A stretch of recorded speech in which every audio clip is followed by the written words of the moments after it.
Now, it's not really Mark Cavendish country, so having said that, he'll probably win. 201 kilometres from Brussels to Spa, a fair bit of it over the lumpy roads of the one-day spring classic race of Liège-Bastogne-Liège.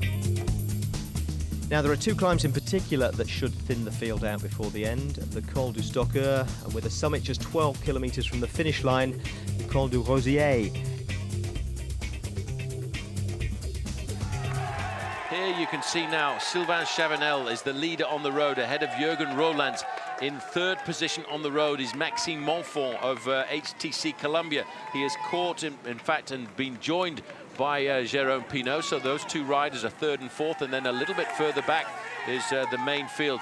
This is Montfort picking up another rider who is in that breakaway, and this, of course, is Gavazzi. And he swings by there. Now there's a big move coming. This is a big attack now coming from Euskaltel-Euskadi.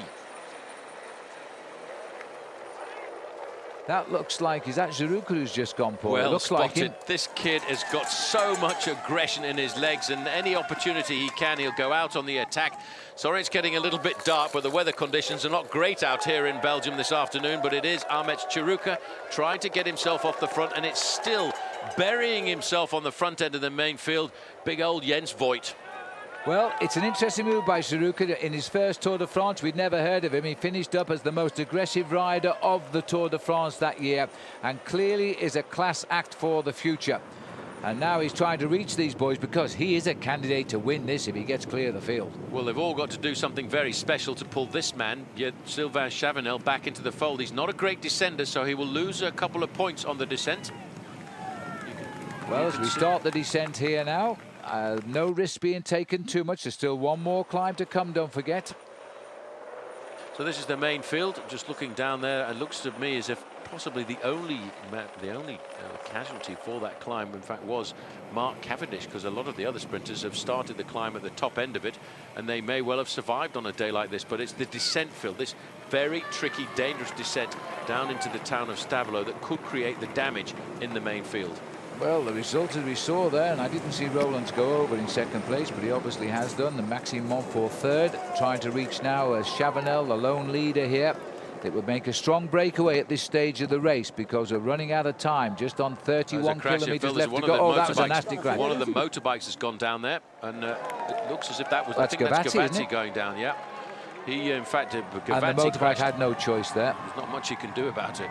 This is always the big danger on the slippy descent. I think the motorbike made it, in fact. Gavazzi just skidding up, but there was somebody else on the ground at the back. But look what now look at this. Caused. This is almost a reaction, a ricochet reaction through the peloton, because there's very greasy roads in these narrow sections of the woods right now.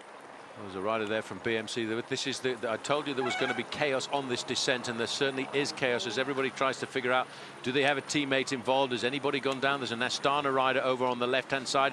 There doesn't seem to be too much panic, but these are the guys who got left behind just a few moments ago. Involved in that crash from BMC is Mauro Santambrogio.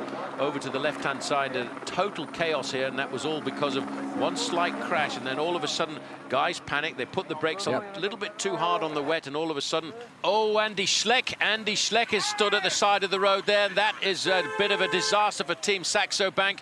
He went down. This crash must have happened right at the front end of the main field. Andy Schleck, who finished in second place overall last year, is standing at the side of the road. Now, he will be losing a huge chunk of time, if at all he can actually continue in the Tour de France this year. Just stopping alongside him, one of his teammates there, that's Matti Breschel. He's passed his bike across to Andy Schleck. Schleck has decided to carry on and see whether or not he can get himself back into this race. Also down there in that crash, David de la Fuente, number 2. A lot of ride. This is the chaos. You see that spectator at the side of the road can hardly stand there. Luckily for Andy Schleck, Fabian Cancellara was in the group ahead and got an agreement not to attack to take advantage of the crash. Fair enough.